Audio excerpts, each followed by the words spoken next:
সাম্প্রতিক সময়ে যে মাননীয় প্রধানমন্ত্রী একটি বক্তব্যে বলেছেন যে গুপ্ত এবং বিভ্রান্ত, মানে গুপ্ত শব্দটাও নিয়ে আমরা আসলে খুব আলোচনা করলাম না, কিন্তু এটা নিয়ে ব্যাপক জিনিস আলোচিত হচ্ছে। গুপ্ত এবং বিভ্রান্তিকারীরা দেশকে আবার ষড়যন্ত্রের দিকে নিয়ে যাচ্ছে এবং এই গুপ্ত নিয়ে রিয়াকশন আছে, এবং আপনি নিশ্চয়ই দেখেছেন সেটি নিয়ে তুঘলকি কাণ্ডইত হয়ে গেল।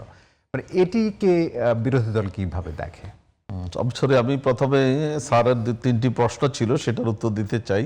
সারা বাংলাদেশে সাদিক কাইমেরা বক্তব্য দিয়েছেন, সত্যি বক্তব্য দিয়েছেন, এবং সেটি গণতান্ত্রিক নির্বাচনে সকল কর্মকাণ্ড গণতান্ত্রিক রাষ্ট্রে যে কেউ করতে পারে। সাদিক কাইমেরা নয়, ছাত্র শক্তি, খেলাফত মজলিসের ছাত্র সমাজ, অনেক সংগঠনেই বক্তব্য দিয়েছে আমাদের মঞ্চে। একে আদর্শে বিশ্বাসী, এবং তারা এটা আশা করেছে যে সেই আদর্শের লোকেরা অধিকাংশ আসনে নির্বাচিত হয়ে আসুক। তাদের শুধু বক্তব্য না, অনেক কার্যক্রম তারা পরিচালনা করেছে।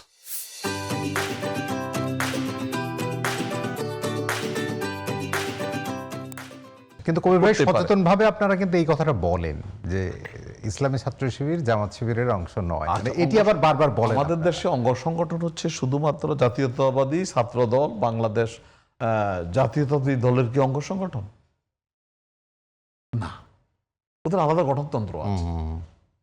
শুধুমাত্র বাংলাদেশ ছাত্রলীগ, আওয়ামী লীগের অঙ্গ সংগঠন।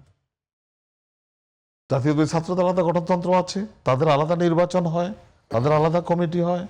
হ্যাঁ, আপনি বলতে পারেন কমিটি কে দে, যে দেখ, কিন্তু তাদের এখানে নির্বাচন পদ্ধতি আছে। তাদের পক্ষ থেকে মুরব্বীদের একজন নির্বাচন কমিশন, আসলে খুব কেউ কারো নয় না, ওরাও আমাদের, আমরাও ওদের। যেহেতু আদর্শ এক, অ্যাচিভমেন্ট আমাদের এক জায়গায়, টার্গেট আমাদের এক।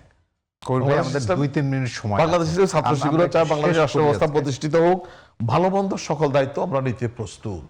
বাংলাদেশ ইসলামী ছাত্র শিবির কোথাও মন্দ কাজ করলে আমরা অবশ্যই সেটা প্রতিহত করব, বাধা দেব, তাদেরকে সংশোধনের চেষ্টা করব। এবং আলহামদুলিল্লাহ আমাদের বাংলাদেশ ইসলামী ছাত্র শিবির, আমি আপনারা বলেছেন যে শালীনভাবে কথা বলে, তারা আরো অনেক ভদ্র মজ্জিত ভাবে কথা বলে। গুপ্ত এটা আসলে একটা আমাদের দেশে, আমি বলবো যে যাকে বলুক, কাউকে হেয় প্রতিপন্ন করা, কাউকে অভিযুক্ত করা, এটা রাজনীতির ভাষা সঠিক নয়। তিনি যদি কিছু করে থাকেন সেটি উনি দৃষ্টি আকর্ষণ করার অধিকার রাখেন। তো আপনি যেটি জানতে চেয়েছেন আমার কাছে, সেটি হচ্ছে, আর আমরা শেষ করি, মানে অর্থাৎ এই যে আপনি বলছেন, আপনার কথায় কিন্তু এখনো সহযোগিতা, পারস্পরিক সহযোগিতার বিষয়টি আছে, কিন্তু সেটি নিয়ে রাজপথ উত্তপ্ত আমি সেটা বলতে চাই। একটি বিষয়ে যদি আমি একথাও বলবো, এভাবেও বলবো, বাংলাদেশ জামাত ইসলামী, বাংলাদেশ জাতীয়তাবাদী দল দীর্ঘ প্রায় 25-26 বছর, সরি আরো বেশি, 30 বছর একসাথে সংসার করেছে। সে 2001 থেকে আরো আগে 4 দলীয় জোট একসাথে সংসার করেছে। আজকে এসে এই যে আজকে ভাষা প্রয়োগগুলো হচ্ছে, আমি বলবো এটি জাতীয় দলের পক্ষ থেকে নয়, কোনো ইঙ্গিতে, কোনো জায়গার ডিটেকশনে ওগুলো প্রয়োগ করলে দেশকে অস্থিতিশীল করার জন্য এই কাজগুলো করা হচ্ছে। আমি বিনীতভাবে অনুরোধ করব আমার প্রধানমন্ত্রীকে যে আপনারা এগুলো নিয়ন্ত্রণ করেন, এগুলো থেকে বিরত থাকেন। সবচেয়ে সমস্যা যেখানে সৃষ্টি হয়েছে সেটি হচ্ছে গণভোট। 2টি নির্বাচন একই দিন হয়েছে, এবং সেই এখানে আর যাওয়ার আজকে সুযোগ নেই। এখন এসে আজকের দিনে এসে আমার প্রধানমন্ত্রী গণভোটের শপথ নিচ্ছেন না, গণভোটের শপথ নিচ্ছেন না, সংসদের শপথ নিয়ে উনি প্রধানমন্ত্রী হয়েছেন। উনি গতকালকেও বক্তব্য দিয়েছেন, অক্ষরে অক্ষরে বাস্তবায়ন করেন, সেটাকে আইন পাস করে ফেলেন।